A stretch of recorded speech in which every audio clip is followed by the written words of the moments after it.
So when I reviewed Obsession for the third time yesterday, they had like a little, Letterboxd likes to do that little thing like you log a movie, and it's cool. Like they had that for Mission Impossible. Yeah, that they Mission did that for Impossible. Begonia, where it was Yep. like, click all the images. That's an alien. So they had like some trivia. So it was Michael Johnston talking about how he didn't have his contact lenses for the bar scene, and so in all the day when they're shooting that, he like can't see like 5 feet in front of him. Just kind of cool. Luke, what are we talking about today? Obsession. Obsession. The one and only. We just did an episode on Backrooms, so I feel like it's fitting to just do another YouTuber, now a filmmaker, Right. Curry Baker. Shout out to you. Great man. Curry Barker. That's why I not said. Baker. That's why I it's said. Barker. I said Barker. You did not say Barker. Chat check. Just Corinne, pull that up. Replay that. Please don't. My mind's a little addled. I'm kind of all over the place. I love this movie. I've seen it 3 times. I bought the poster Oh, you did? yesterday. Yes. Dude, I was gonna text you. I was like, yo, if you buy that display, you should buy the small one and we stick it here. Maybe. Another one. I might but- just want it for my room though. No, I was saying buy it. You should buy a second one a second one. and then just have that one. They have a really cool perk thing where you can like join their club and you get like 25% off different finishes. How do you join their club? I don't You know. just I think sign you up? pay some more money. Oh, But I was like, I don't know. That might be something. depends on how many. This you want. plate's sponsored us because I have Please. some of your products and I love them very much. I don't have any. I was gonna buy one, and I was like, "Whoa, $70." This guy doesn't. I don't know about well, that, you but can maybe get it maybe cheaper, if you send us a couple to try out, that we could always yeah. we I'll always do have some- room for more, We should some more stuff. we should have Corinne design a display poster for us, like the Green Room podcast display. Dude, don't give me ideas like Because that. that would be hype. That'd be that'd be freaking so hype. beautiful. There's so much that like I don't even want to get into because it's so crazy. Why don't we talk about what we watched? Because you've been letting me down, movie guy. What is it? 3 more movies that you reviewed? Probably not even. Yeah. To be honest with you. Ah, Yeah, only 2. yeah. Spectre, which is the 4th James Bond with Daniel Craig. I have no notes for it. It was fine. It was average. It was just About average. just fun. I got one more to go, and then I'm done with all of them. I'm Nice. The happy. Daniel Craig. Daniel And Craig. then you're gonna go to Sean O'Connery. Yes, I am. You should have started with those. I know I should have. But and Do then you have the DVDs for those? so on Friday, me and a buddy who lives in Philly doesn't know any of the things around here. So I wanted to show him the record store, Mhm. the video game store, Mhm. Green Dragon, Mhm. greatest place ever. So we're going through right? Mhm. Frick. Cut that out. cut Are you that gonna out. edit that out? Probably not. So now you do. Dude. Now you have to edit that out. Don't dox us. I'm not doxing. I'm sorry. Now you have to. And now the viewers were confused at what was just 'Cause you censored. just cut it out.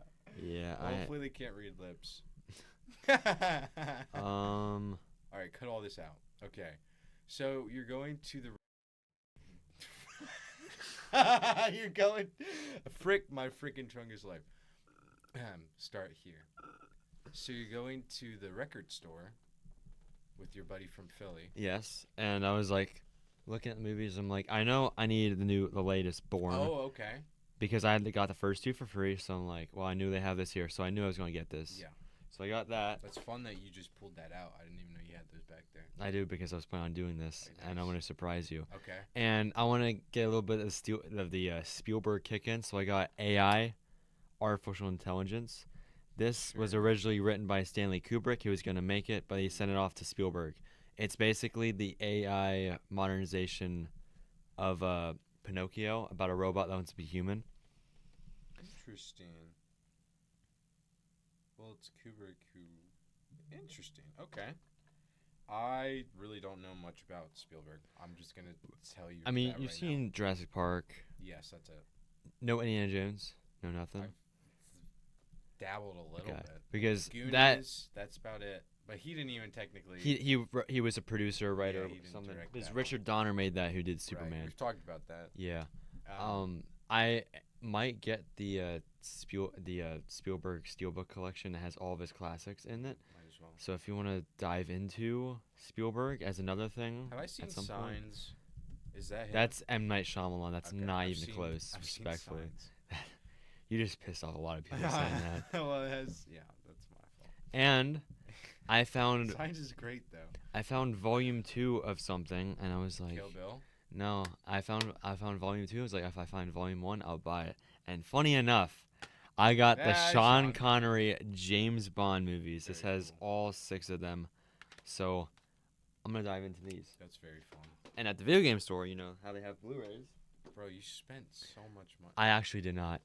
Yeah, so I got 6 Blu-rays. Hold up. They have the buy 2 get 1 free. I'm gonna specify on that. Oh, okay. So finish off the Marvel collection. I got Spider-Man: Far From Home, which whatever. Well, it has Jake. Yeah, it's Gyllenhaal. Gyllenhaal. You said it right. That's crazy. And J.K. Simmons in it. I got the last Star Trek I needed, which is Into Darkness. So now I have all of them. I would love to do an episode on that actually. Star Trek? I think so. I've All of tried. them? Well, I've tried getting into the show like 5 different times, and I really want to. You just want to do the movies? It's difficult for me. Well, There's 13 of them. 13 movies. But it's split into 3 parts. So the first 6 is the OG crew. Out of the Right. 6 movies, 3 of them are amazing. Yeah. All the other ones, I might do like the, what do you call it when you just watch like with you cut out the filler. I might just cut out the filler. If there's that for Star Trek. Like watch the main important episodes to lead into the film. So Maybe do it that way because the movies take place in between seasons, right? Or no, they're all after because the show came out in the 60s. Yeah. It only ran for 3 seasons. That's fair. Yeah. The first movie came out in 79 or something around there. So Okay. it's like its own thing, and they all go through each other. The only one that's kind of a standalone is the first one because they didn't really know what they're doing with it. Mhm. But then it's great. I would watch the original cast, I think. Yeah, the first 6 are good. I will say the 5th one is terrible, respectfully. Yeah. The 3rd and the 5th, the 3rd and the 5th one are boring. We And should well, do the first one's boring We too. could do an episode on the Twilight Zone.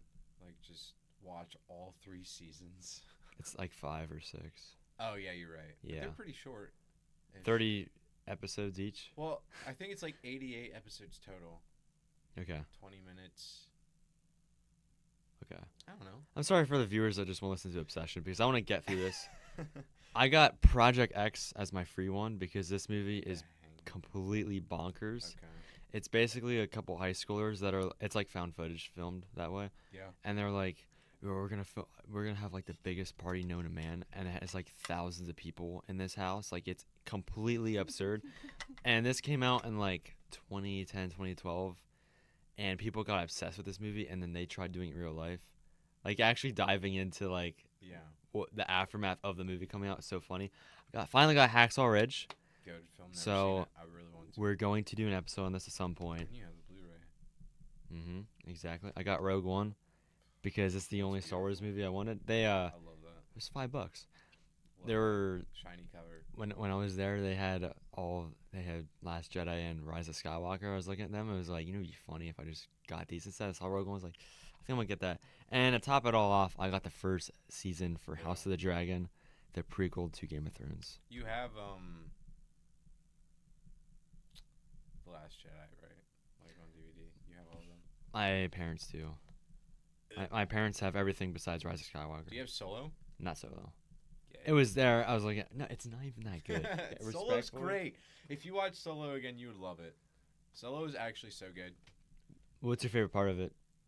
Darth Maul. It's like everyone's favorite part. It says like Okay, the I only love part the of part it. with the train thing when they're doing the raid. You actually remember the movie? Yes, That's crazy. it's hype. I've seen it That like is 3 crazy. times. I don't even think that. The beginning with Solo's character when he's in like the crowded joint. I don't think I watched the whole thing fully. That movie I was is so bored. good. I will stand by Solo. I don't. There's probably some crackhead out there that's like, you like Solo and Rogue One and you don't like the sequels. It's like, yeah, very, very different things. You don't like the Sequels. Mandalorian and Grogu? I just haven't. Then you have to watch 3 seasons of a show to understand. I wanted to start with this, and we're just kind of rambling, but this episode is kind of going to be like our Phoenician scheme episode. So I love Curry Barker. I've done a lot of research on this film and on him and his dad, just very cool characters. I want to get more and more into it, so I want to watch all of his shorts. I want to be more attuned to his upcoming projects, which some of them look very exciting. So this is going to probably scratch the surface, but it's probably going to be like a Wes Anderson type thing where I'm going to bring up like next week, like, oh yeah, by the way, this sort of thing. We're going to have to start keeping track of how many times you mentioned Curry Barker in the next episodes. Yeah. Get a whiteboard. Yeah. But yeah, that's just the disclaimer that I want to make because I love this movie. It's funny because I've seen it 3 times. I probably said that like 3 times. But the first time I saw it Saturday night when you were watching the Amazing Digital Circus. And then Sunday last week after we did our episode, we kind of chilled out and then I took you over. And as I was driving over, I was like going through the movie in my mind and I was like, you're not going to like this. I think you're going to hate this movie. Because I would just think of different parts. Like, I don't know. Yeah, it's a love-hate relationship, I'd say. Mm-hmm. Because, like, when you're done with it and you're looking back to it, it's like, it's so genius how everything was constructed. Yeah. But actually sitting through and watching it, like, get me out. Help. Help. Help. Help. I went to our movie theater first thing yesterday, and I probably will not be doing that again. You saw it in the morning for the cheap ticket? I did. Oh, boy. It was $8 for the ticket, and I was like, that's so hype, but I was not locked in. What My time mind, did you see it? It was like 10:40. My mind was like everywhere, so I think if I do that again, I'll probably just have to get some caffeine. I was like debating. Didn't you see it for a fourth? What? See it for a fourth time? For a fourth time. I was debating getting a beer, but the bar was closed, so it's like whatever. And You for all walking the over people out there that are like, he's drinking a beer at 10:40. It's Saturday. I'm gonna be in the movie theater for 2 hours. What else am I supposed to do? You just walk over and be like, is the bar open? They're like, he's like, what are you talking What are you talking about? This guy's Are you okay? crazy. No, I feel like we should bring back drinking in the morning. Is that what you do? Is that your morning routine? That's what I should do, bro. Just to help set out my day. No, I'm tired of people like if I'm going out to eat breakfast at a diner, I want to have the option to get an espresso martini. You know, Okay. you guys wouldn't get it. We don't get I it. watched World's End last night, and the whole plot of that is like these guys go to like 10 different pubs to drink a pint, and I was like, it'd be kind of fun to do a drinking challenge with this movie, to drink a pint every time they do, or a shot. That's crazy. But anyways, I won't give you ideas. I'm not an alcoholic, by the way. I know it might sound like I am. I never talk about alcohol. I did the Tarantino thing yesterday. Oh, no. And I apologize. I haven't really had caffeine. So this is going to be a weird episode. You're going to have to deal with it. Same with Phoenician Scheme. I sat out in the sun, and I had my lawn chair. Yeah. And I had a writing pad, and I was writing some dialogue between 2 characters, like I was writing a screenplay. I had a little bit of whiskey. The only thing I was missing was some music, because I know Tarantino likes to sit out in his pool. Yeah. And Well, likes to have a little drink and some... I don't know if it was Reservoir Dogs or something, but he said that you just write for a whole night. It's what you're not doing. Not listen to him. Come on, man. What are you saying? I don't know. Are you okay? No. How much sleep did you get? Not 4 hours. I'm playing. Got my 8, like a good boy. Yeah. You were out late with Scott? Nope. I was home by like 6. Uh-huh. Yeah. Mm-hmm. Mm-hmm. Mm-hmm. Okay. So let's talk about Obsession. Beautiful thing about Obsession is that it was filmed with a budget of $7,500,000. And actually, I'm very curious to see what it's made so far. Because we talked about it last week. Yeah. And it was packed when we saw it together. And it's been out for some time now. Was it packed? Was it packed in the morning? No, but there were some people there, which I was surprised about. So we are at 248 million worldwide thus far. came out May 15th again. That's beautiful. That's beautiful. I love that. It's making good money. It really is just a good movie. Go watch it. I know I've been telling my friends all about it, and I think that's kind of like the other reason it's blowing up. It's just mouth to mouth. Like literally, I was at work and we had like a Monday work meeting, and he was like, "Okay, that's it for today." My one coworker, he's just like, "Has anyone seen Obsession?" It's like so funny. Just talking about it. Yeah. Well, people were asking my mom if I watched Obsession because they're like, "Your son's a movie guy, right? You see Obsession?" It's like, yeah. Everyone's talking about it. Everyone's talking about it. Yeah, and everyone for their podcast when they talk about Obsessions, calling it "Obsessed with Obsession." Let's not do that. Okay, I was saying the same How thing. many podcasts have you seen do that? Just the one. You're saying just every podcast is doing it. Just one, bro. I mean, I think there's other ones because people are like, "Oh, yo, this is a genius." Obsessed with Obsession. Hear me out, you know. But I wanted to write an essay about it yesterday, so I sat at Sheets for like an hour and I wrote a review. that was your review, dude. I don't think it's very. I didn't even read the whole thing, to be honest with you, because I was doing stuff and I was like, "Holy paragraphs, Batman!" Like that's just.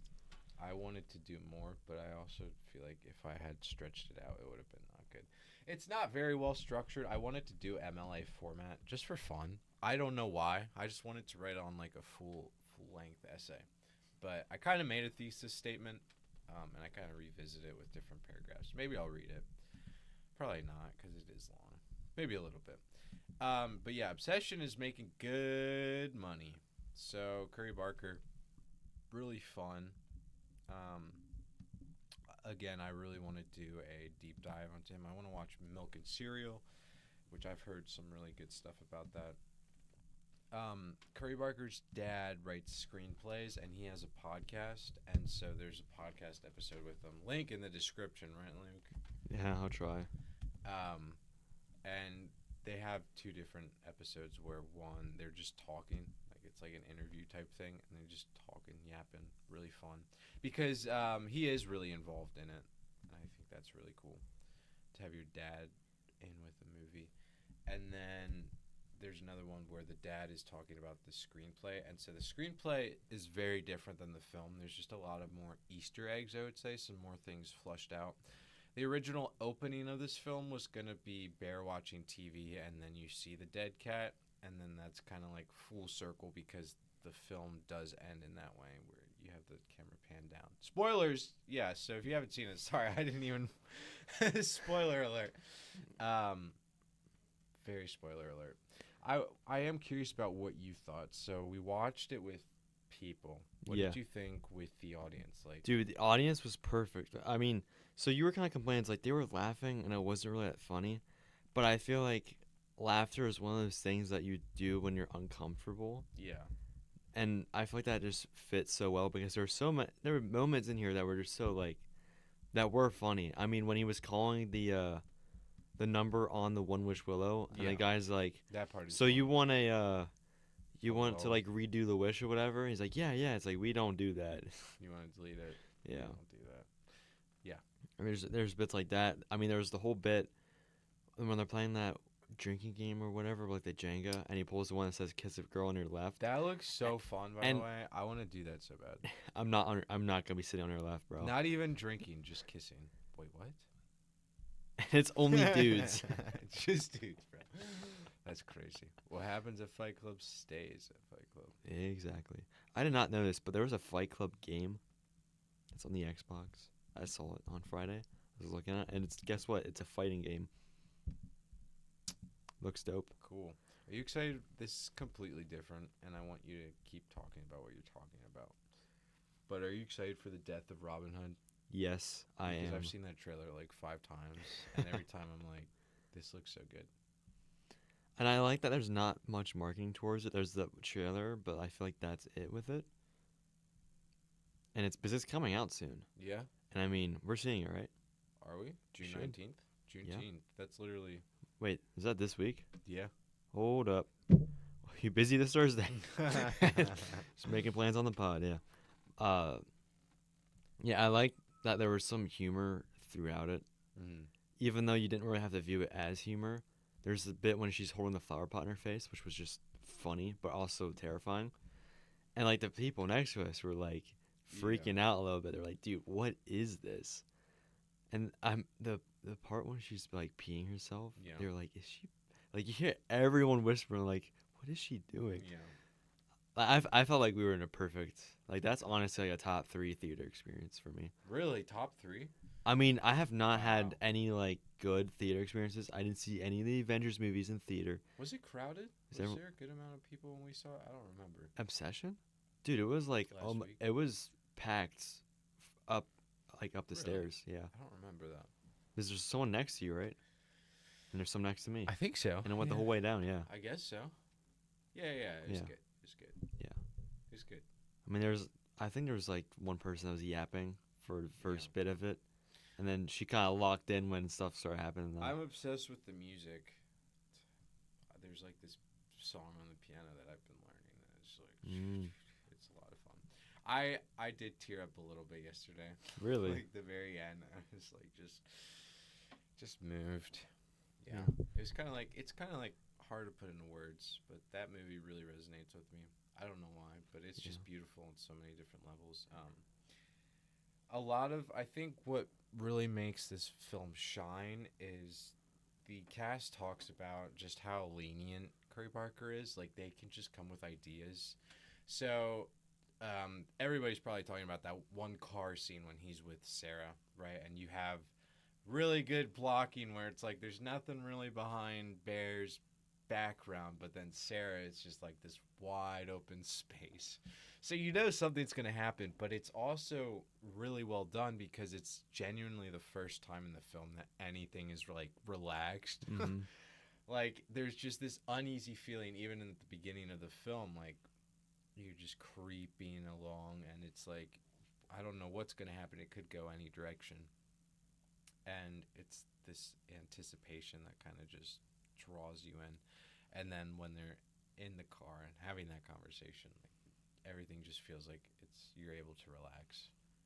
And so originally that scene was like half as long as it was in the final cut, and so Michael Johnston was like, "Hey, bro, you should use Megan Lawless more because she's just a great actress." And so he's like, "Okay." And so he went back. Curry Barker went back, wrote some more, extended it out, and then handed it to them.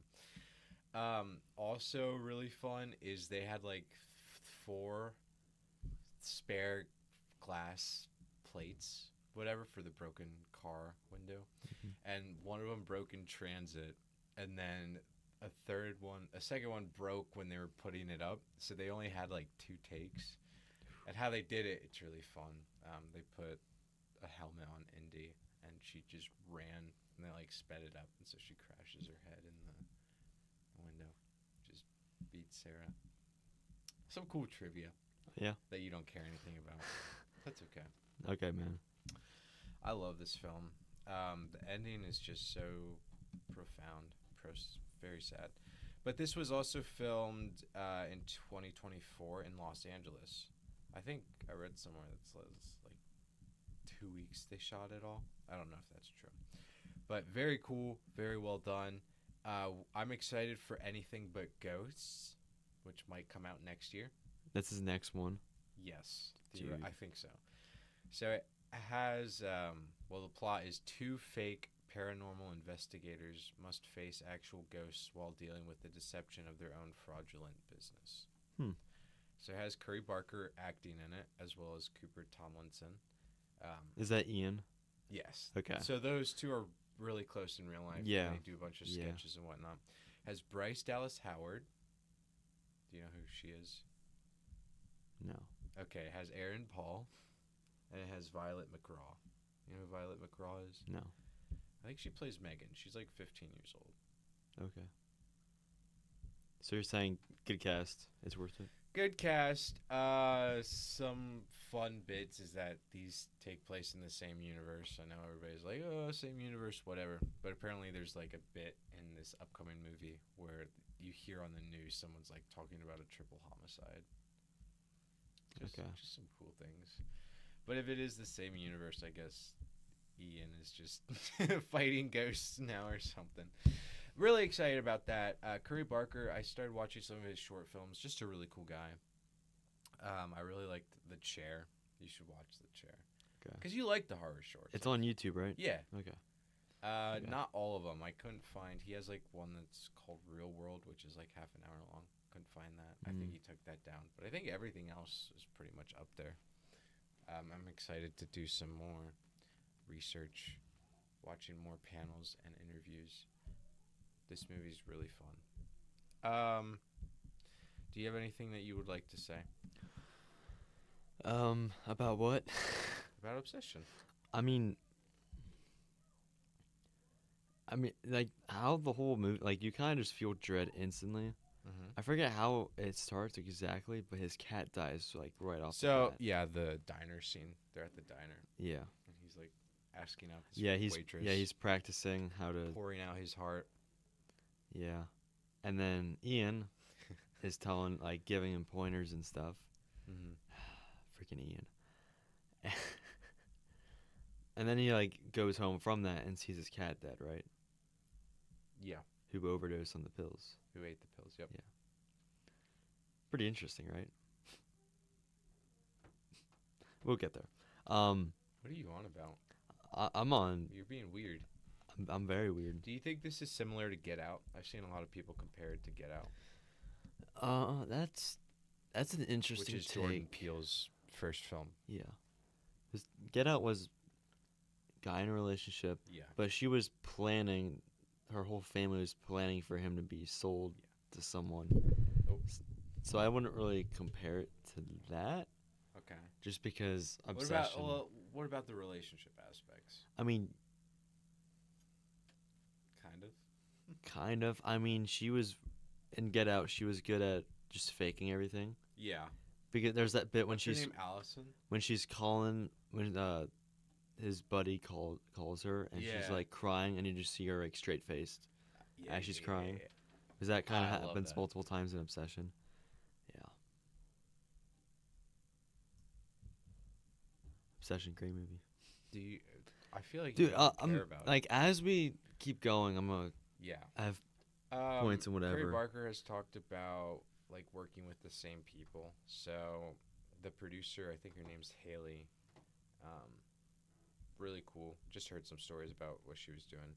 There's some really just like cool nods. So when he's near the beginning, he's like on the phone looking at Nikki's Instagram, and you see one of the posts liked by Cooper Tomlinson, which is just a cool little nod. The pub is called Barker's Pub, but that was a production design, so he didn't really plan that. Otherwise, we'd all be like, Corey Barker is the most narcissistic person I know, but it was his production team that set that up. So I think that's pretty cool. His dad was reading the bartending questions, like the trivia questions, so you hear his voice in the background. I believe Hereditary was the inspiration from this film, or for this film. Corey Barker had the cast watch this movie.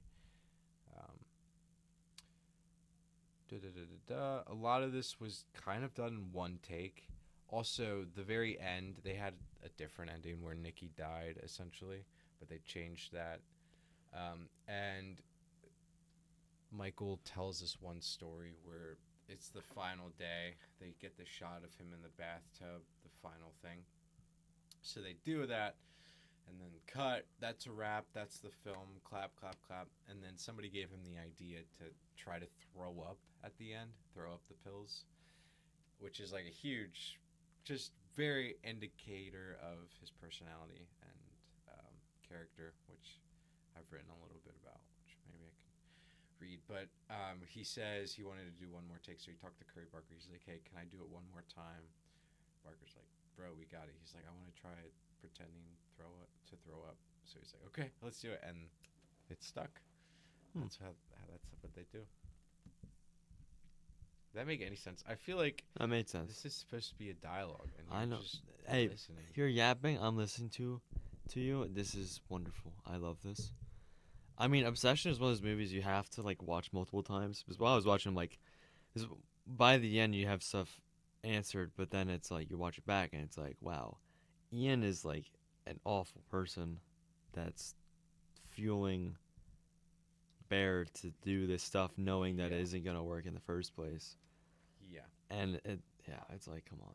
And I know a lot of people are talking about Bear doing the wish and then like him and Nikki doing stuff and then calling it certain things, and it's like it kind of is, but at the same time he doesn't really, I don't know.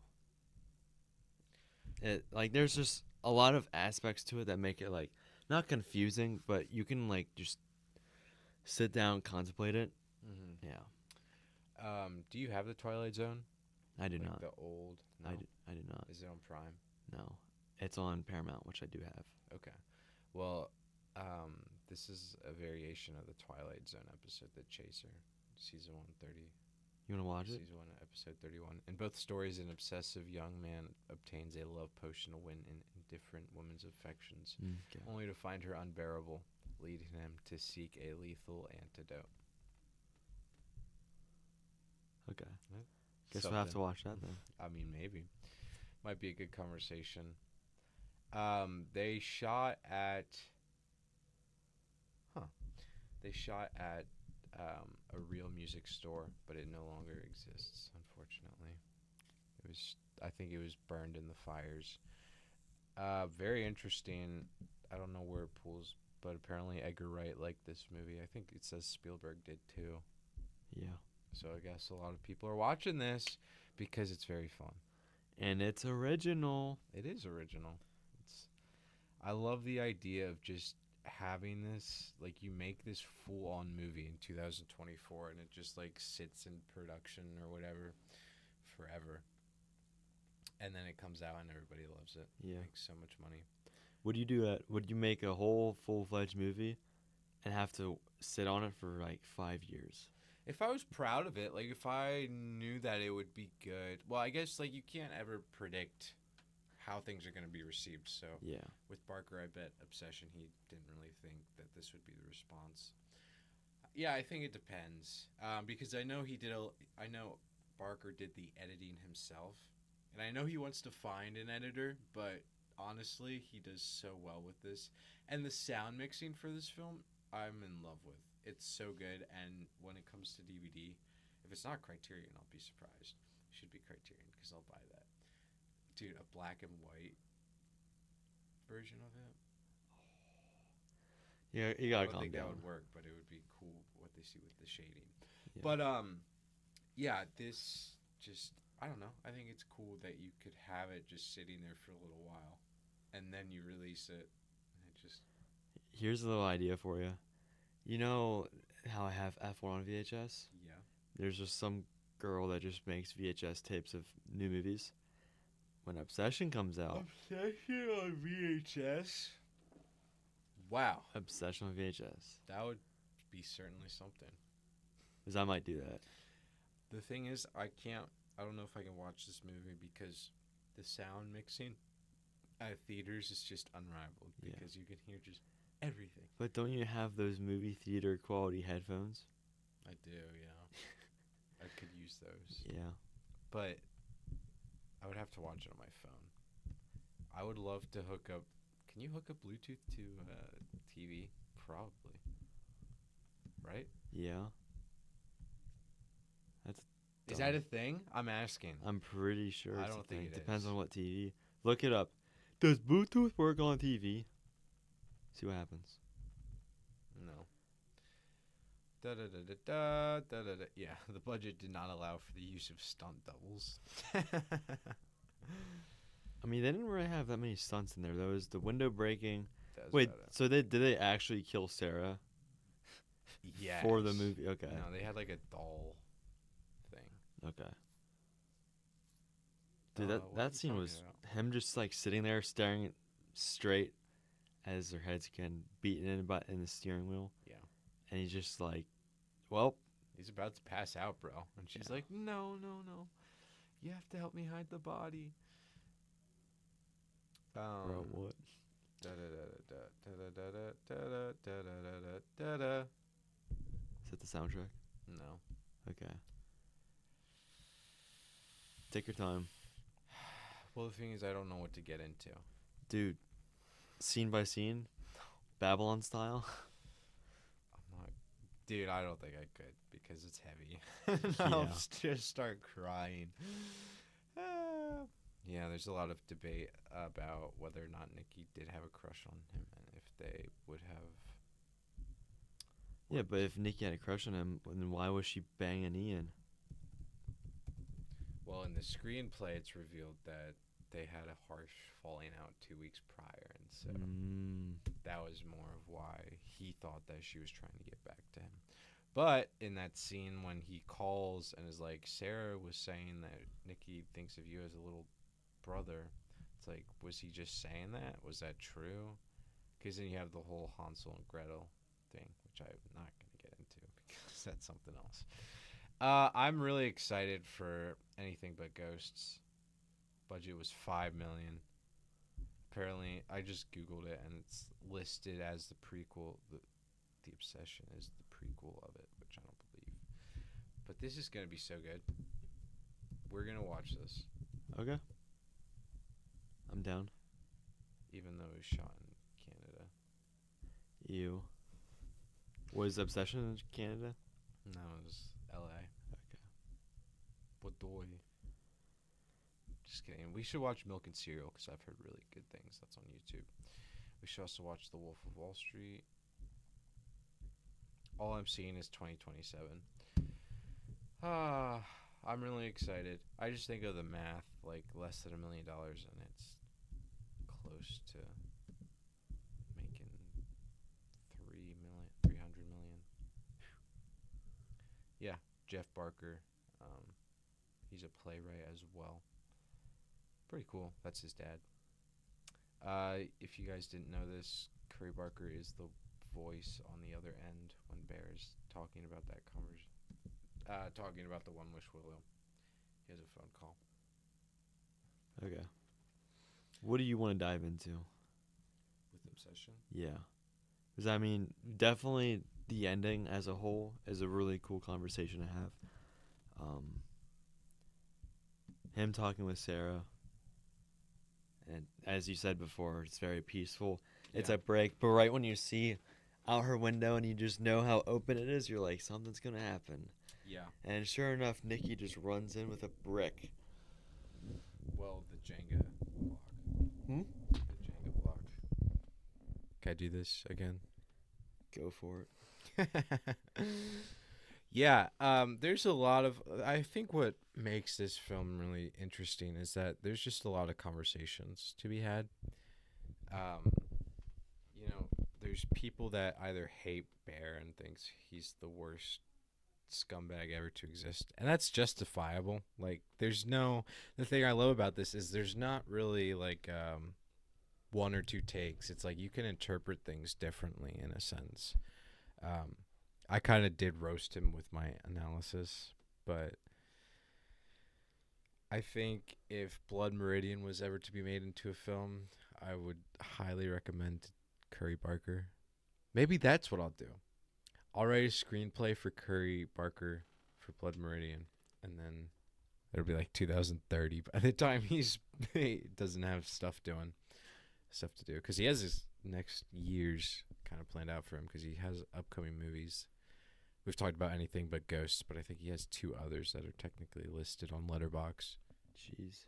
One of them being a Texas Chainsaw Massacre. So Oh might have boy. to do watch all 10 of those. Dude, the last one was like absolutely awful though.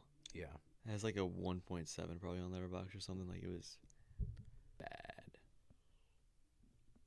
Yeah. Well, I heard the first couple are really good, so we can start there. I would disagree. Yeah. I guess I'll just read some of my reviews. Go for Do you want it. to read your review? I think mine. Oh It's yeah. very well written. It's a banger of a one-liner. Mine was just women have and always will terrify me. That was my review. Beautiful. Also, by the way, you should get the Blu-ray for Everybody Wants Some because there's like 25 minutes of deleted scenes, and I watched all of them, and they were so funny. And there's they have like this little 3-minute segment thing or whatever called Wikipedia. And so they would just ask him, because like the director, Richard Linklater, I think, he was just going off of memory, like everything for the 80s. Like he has a very specific memory. So they would just ask him, like, hey, would people say chum? Would people give fist bumps? He's like, just go off on things. Really cool.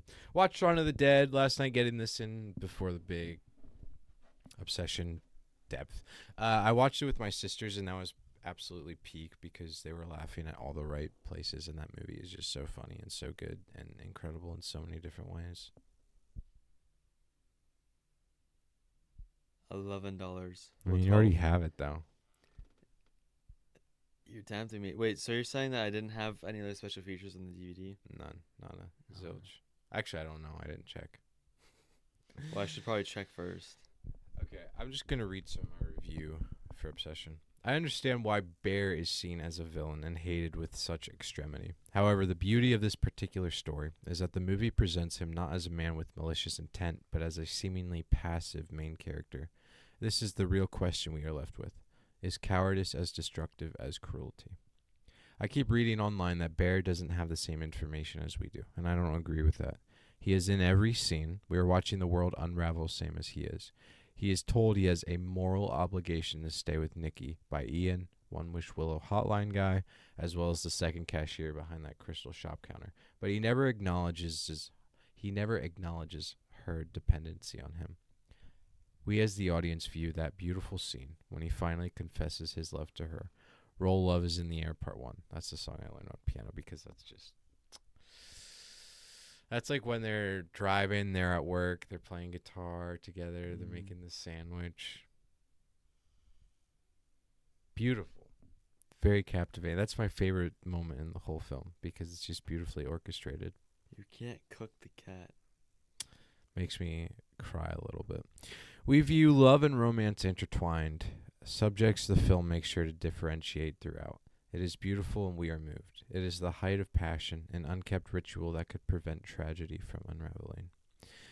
By Bear's lack of resolve, he underperforms in all scenarios. Never offering the right words to comfort Nikki, never joining their lives together but using her, taking her for granted. It is the subtleness of Vile. He wants her to be normal, and yet how they got here was all but normal, and he alone is to blame for all that takes place hereafter. Bear is naive, but he also intentionally turns a blind eye to the obvious red flags all around him.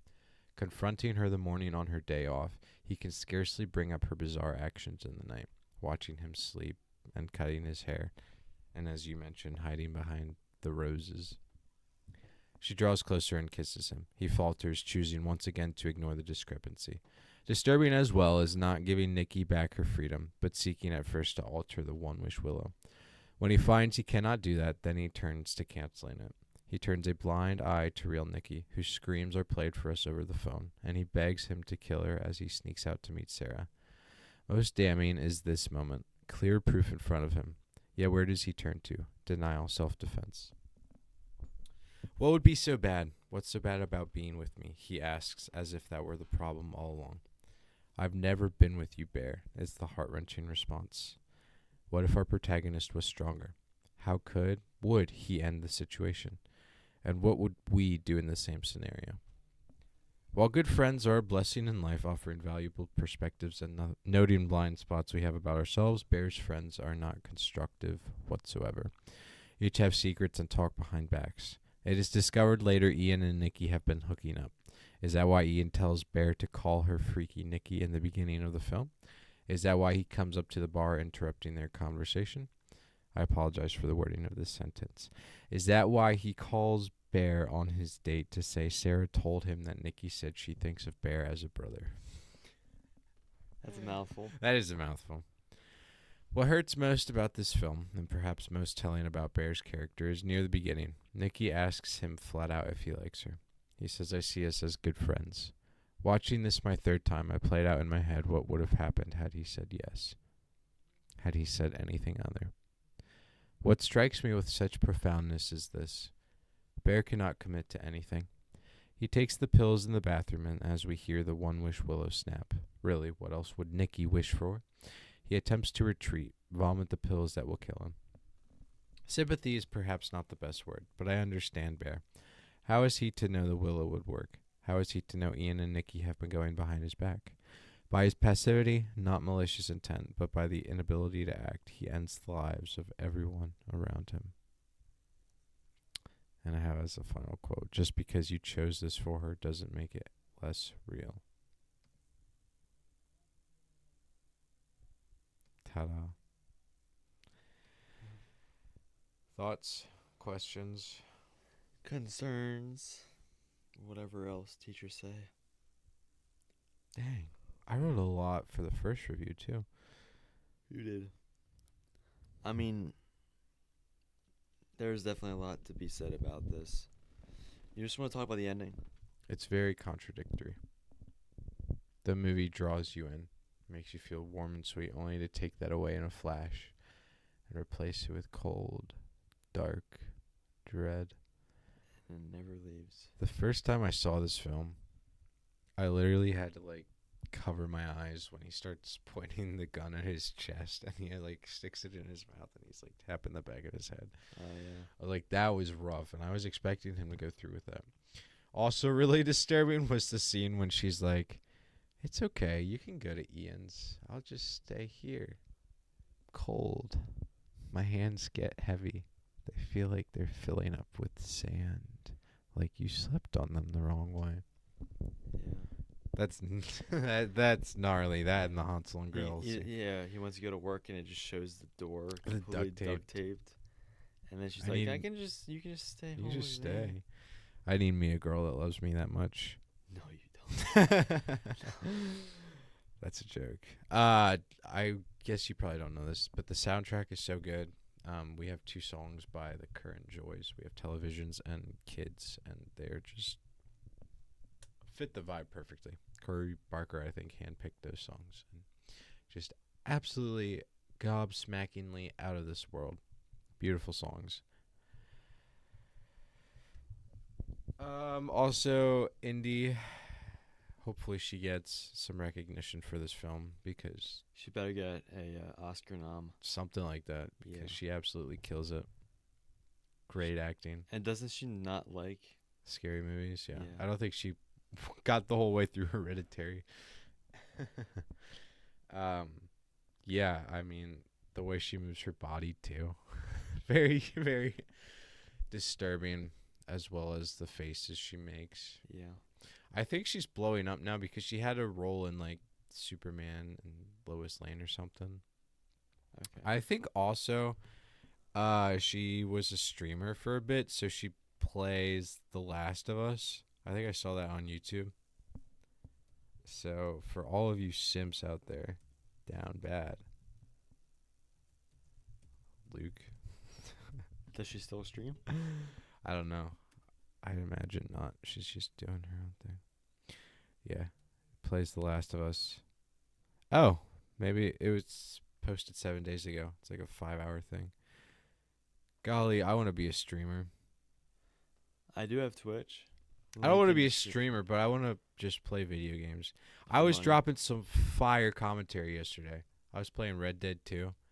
I don't even remember what I was saying, but it was cracking me up. So it's probably funny. That's when you just record yourself. I compared this to Shakespearean tragedies because it feels very much like that, or a Greek mythological story. The thing with the Greeks, what they always love is somebody asking for something but not specifying it, and so it just ruins their lives. I remember there's just one story about this guy who wants to live forever, but he doesn't ask for eternal youth or whatever, so he just gets older and older and older, and he turns into a cockroach. Or not a cockroach, but a grasshopper.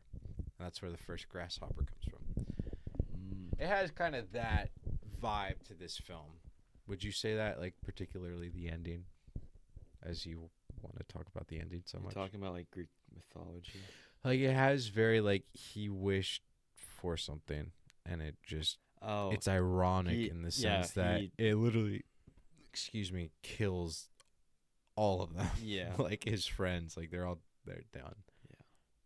yeah. I'd agree with that. Definitely. I'm just noticing your hat now. It takes you so long to notice my hats.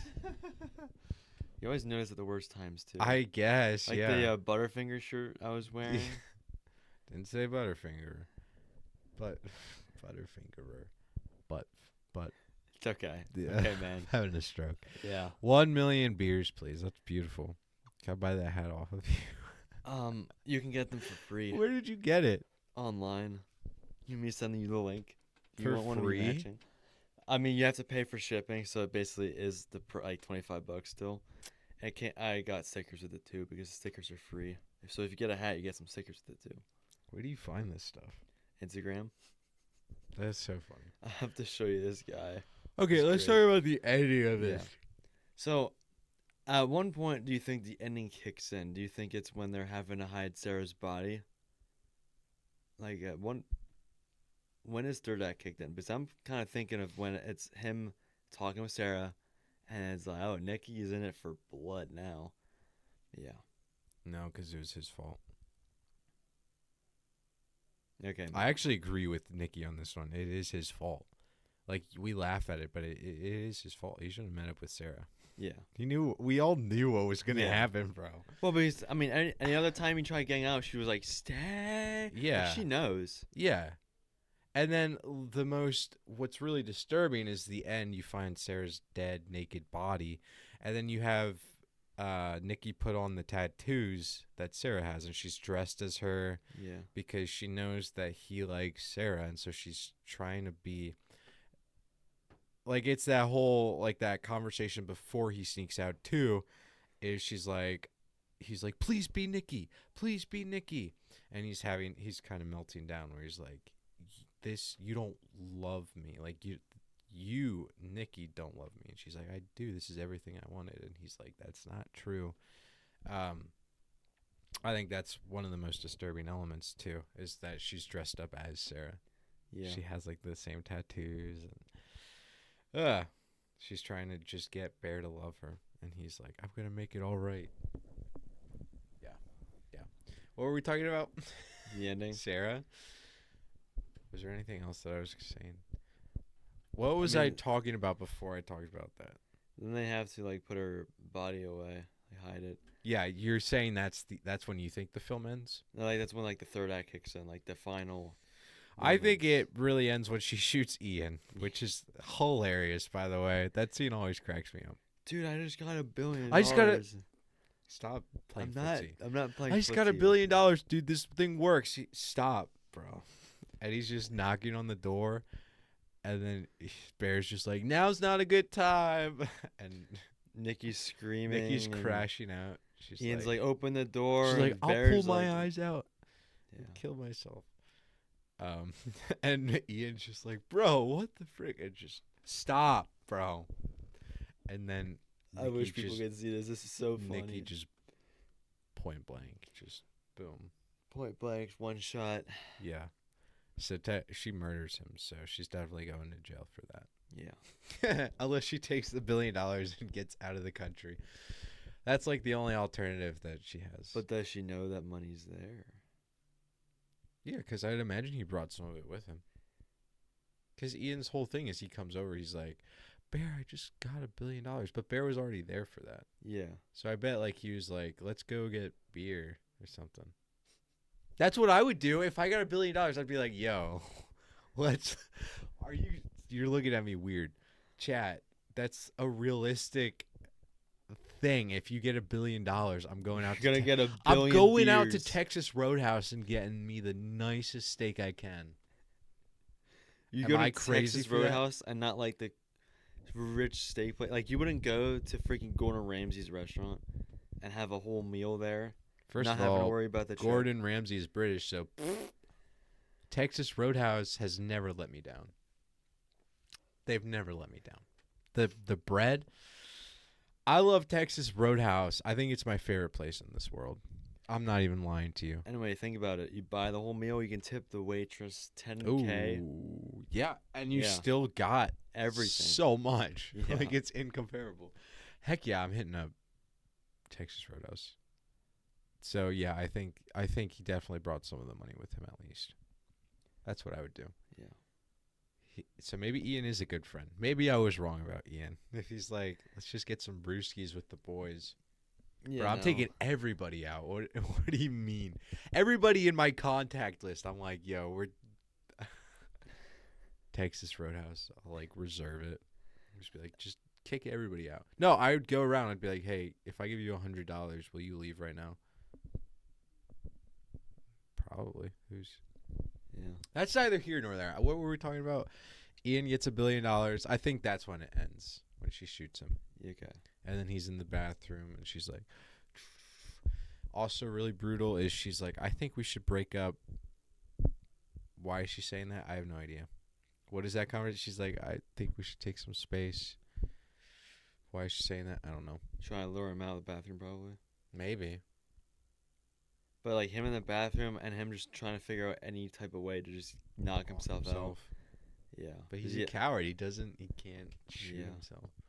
Which, that was an excruciating moment to watch. I was like, I swear, if you shoot yourself in the face and miss, and then just have a hole through your face. Because, I mean, like, you put a gun through your mouth, you're not going to die. Like, straight like this. You gotta angle it up. Yeah. And that's still, like, not that I know messed that. Up. Or just, you gotta angle it back. Yeah. But or if you do it in the mouth, you gotta try to cut the nervous system. That's what it is. So it's like your spine. Yeah. So that's like what you see him do it. I don't know a lot about this. I just. Okay, man. And then he was like, you know what? I'm gonna do a little bit of cat, whatever this cat. Well, it's foreshadowing. Yeah, it's full circle. Yeah. Definitely.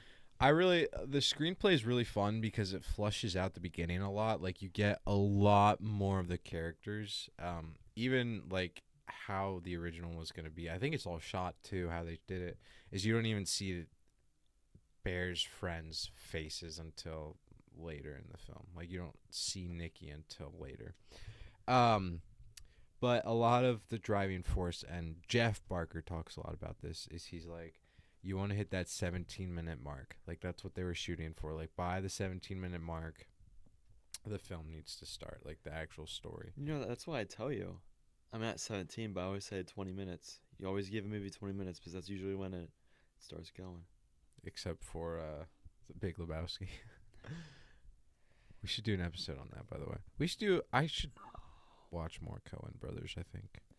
And Cy Llewyn Davis, I have the Criterion for that. Yeah, I know. Oh, brother. Didn't I borrow that one? Yeah, you borrowed that. They did it, Oh, Brother. Yeah. And Burn After Reading would be a fun one. I just want to watch Fargo. I want to reread No Country for Old Men.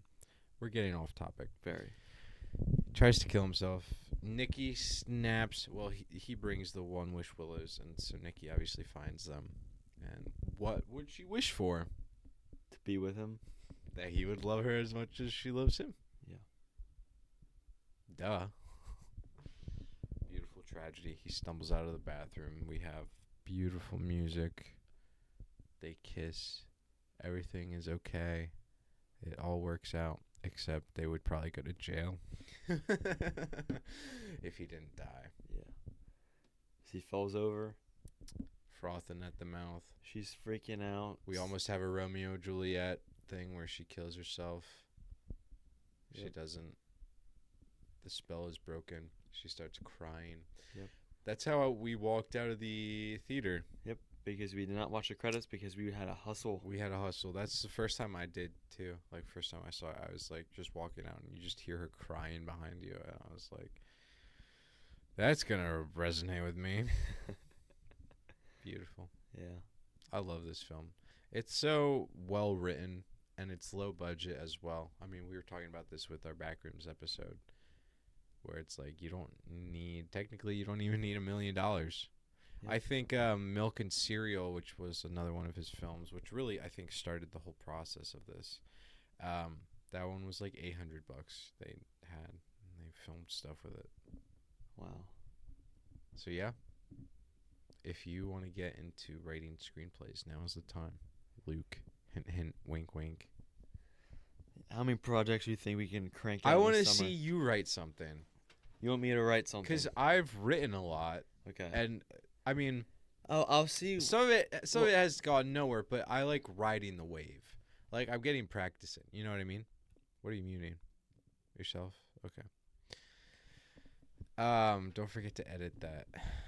You doxing us. I timestamped it, so Okay, good. I'll remember. Okay, good. Don't bring it up again. My fault. I've one of my friends. He talks about creativity, how he likes to write it out. So sometimes I'm the exact same way. I'll watch a really good movie and I'll be like, "This is my new favorite thing" for a little while. So I'll like dive deep into it. Wes Anderson. And then I'll watch another movie and I'll be like, "Okay, this is my favorite thing for now. I'm gonna deep dive into it." I think the same is true with screenplays, and I think that there is definitely something to be said with discipline and cultivating, and I have long-term stories that I'm working on that I'm very married to. But with these, it's just, oh, I have an idea. Let me try to flush this out. And if it doesn't work, okay, at least I have it. And then I could write another thing. And it's just practice. You know, you learn. Yeah. You learn. You get better by doing things. I mean, there's definitely projects I want to just write in total, not really screenplays. There's just So, right. Why haven't you written? Because I'm always just like, I got movies, I got bowling, you know. Writing should be your new hobby. I should. It's a lot of fun. We should do some today. Because you know what my hobby was when I was in like 5th grade? Writing. Sydney Sweeney? Oh. Really? You liked writing? Yeah. What did Dude, you I write? literally wrote little stories and stuff. Let me read them. Okay. I'll let you read my little stories.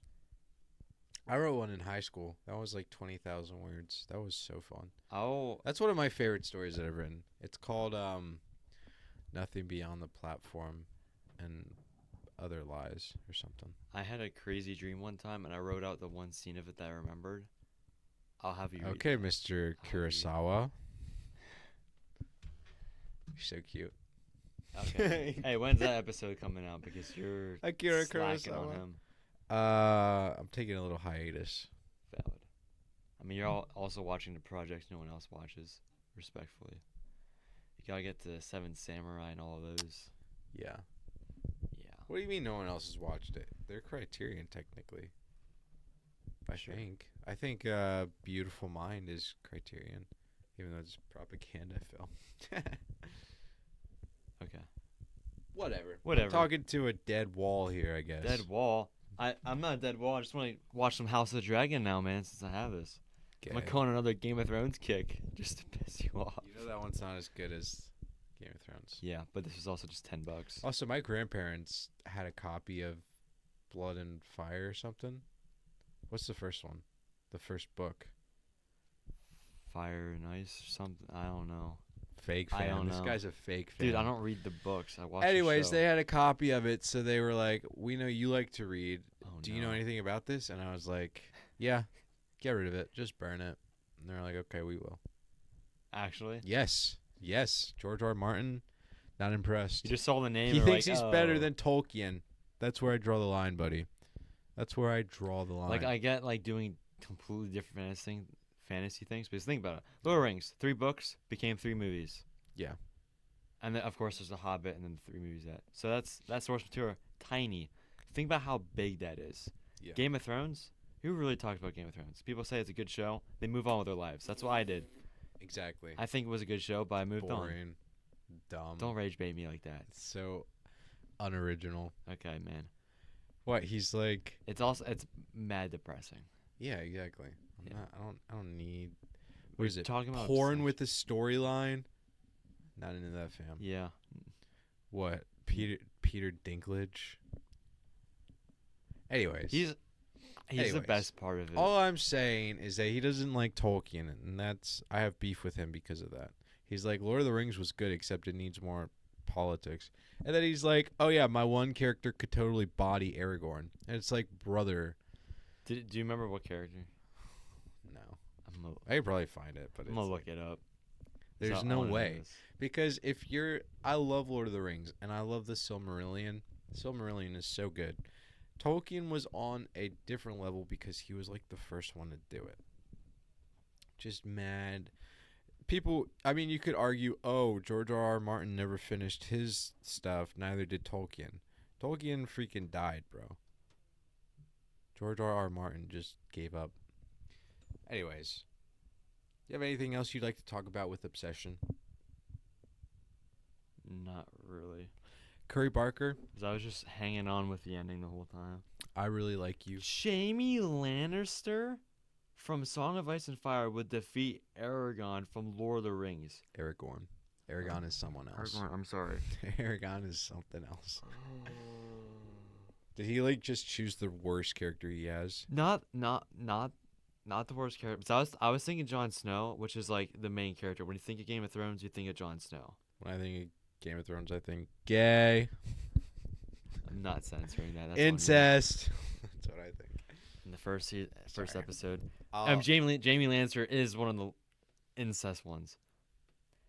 But so Jamie Lannister. Yeah. Tell me about it. Little spoiler. Please dive into it. If people have not seen Game of Thrones Good. season 3 and up, Don't waste your time. this is this is spoiler if you haven't seen season 3 and up. But Jamie Lannister is like a great swordsman. You know, everyone nicknames him the Kingslayer because he killed the previous king because he was going mad. They nicknamed the king the Mad King. Yeah. That's who was the king before, the first episode, which might be what House of Dragon's about. That's why I'm like, I want to see what this is all about. And he likes to bang his sister, as we all know. All of his kids are from his sister. Oh, jeez. And she is married to the king. It's a whole thing. But he's like a great swordsman, he's everything. Yeah, talk about that. I don't want to hear about the incest. I'm sorry. I'm just throwing out that, like, I don't care. And in the first episode, he kicks a 10-year-old out of a building to try killing him. That's it. And he doesn't even kill the 10-year-old. He doesn't kill the 10-year-old. So off the bat, you hate this guy, but this guy has the most character development through the whole show. Sure. Like, if you just watched his Arcs. scenes in the entire show, you'd be like, oh, yeah. keep going. What makes him so good? He like locked in to just do swords and stuff. Like, you see him like fighting and stuff, and he's like, oh man, this guy is so cool. And then Why could he not be Aragorn? I I want to hear think- from you. I think in season 3 they said we're gonna take everything you have, and they cut off his right hand. Yeah. So that means he has to relearn how to do swords with his left hand. Okay. So he got instantly murked from fighting any fight for the next couple of seasons until he locks in with his left hand. And he kind of does some fights left-handed, but he still struggles. That's why I'm like, if you're talking about Jamie Lannister, are you talking before his hand's cut off or after? Yeah. Because before, maybe, but also Jon Snow is a better choice in my opinion, because freaking Battle of the Bastards is like the greatest episode of TV in my opinion. I'm sorry, I'm going way off topic. Yeah. We're talking about obsession, not Game of Thrones. Well, I'm talking about Aragorn because he's one of the greatest characters ever written. I literally modeled my life after him for a little while. Like, I had him on my phone backgrounds. I was reading through the books again. I was like, Aragorn is such a good person to look up to aspire to be. So the next paragraph below, Yeah. I didn't even read this, but this makes complete sense. Martin argued that Jaime would win, particularly if he was at the peak of his power with his sword hand intact, wearing full plate armor. Martin humorously noted that armor was invented for a reason, giving his Kingslayer a major tactical advantage because he always had armor on. If you want to, you can. Curry Barker. Watch this. I'm very excited to see what else you come up with. I think this is such a very promising start. I'm really excited to watch your other movies, and yeah, you absolutely killed it, and it's really exciting to see someone so young make such an impact already. We will watch your career with great interest. Yeah, definitely a year for YouTubers coming out, making their own films. All you gotta do is watch Iron Lung now. We got 3, yeah. Yeah. So yeah, very excited to see what happens with these fine directors coming out. Yeah. So I love seeing a new face. It's always the same people. It's like, come on. Like, I love Scorsese, Spielberg. Then you have all Basic. the ones, I'm not just kidding. basic, but like all the ones that like we've known for decades. Sure. And it's like, now we got Curry Baker. Barker. Barker. I'm Curry sorry. I Barker. keep. That's okay. screwing I up. kept I mean, doing it even though. like Zach Kreger, who just Yes, made his second yes. movie. Well, seeing how he's doing. I think he has a couple others. I think there's one he directed in 2011. Okay. I I'll think have to- Letterboxd has a bunch of films under his name. But yeah, Weapons and Mm. Barbarian, notable Yeah. releases. I'm also Resident Evil. blanking at the name, but the guy that did Sinister and the Black Phone. Very fun to see where he goes. I don't know. Yeah. Sinister's writing is Because it's about a writer. well. Generic, I mean, no. like the dialogue between the family. I'm like, this is literally like a 5-year-old wrote this. No offense. Black Phone does it much better, I think. Just Yeah. great characters. I'm so glad you saw that. 'Cause you love Black Phone. I love my reviews of those. I like just thinking about stuff I've written. I really ought to write more about movies. But it's so hard because I compare myself to the other people that write really good one-liners or really funny, in-depth takes. I'm more on the one-liner. I just want to be followed more. Yeah. Big sad. Because I have, I think, 40 followers on Letterboxd. Yeah. And how many likes do I get on my reviews? I Like think one. I write good One reviews. if you're nice. Yeah, I think I write good reviews and nobody sees them. You gotta follow people or like other people's reviews so then they see like, yo, How who do I liked get mine? like a mainstream, like somebody wrote a review for Obsession where it's like guys will do anything but confess their feelings. That was like 50,000 likes. And he's just, I don't know, some random person. How do I get Yeah. that? I guess Don't- I have to watch movies first. Yeah. Like, months before they're out, yeah. yeah, Yeah. for screens. Like, just say, like, oh, AMC Well, early screening, tag it. That's Just why like, I did not go to this. that's why seeing movies opening day are always the best. Yeah. It's like Disclosure Day. I want to see that opening day. Now it's out. I've seen the reviews, and now I'm like, Did you watch it yet? I not. I went to Tuesday, I think, perchance. I thought you already bought tickets for it. No. I thought you were going to go with somebody. Anyways, I guess that's the Odyssey. Yeah. And it's- Okay. The other person's gonna be you. Yeah. Yeah. Maybe. Maybe. If I'll go not. for the soundtrack. Like, genuinely, I'll go for the soundtrack. Go there with a blindfold on. I just want to listen to it. Yeah. Valid. I think that ends the episode. Definitely we'll have more Curry Barker content in the future. But for now, that's just kind of a start. But Curry Barker, let me write a screenplay for Blood Meridian and send it your way. We will see you in the next episode, and we'll yap about something else. Yes. Mhm. Bye-bye.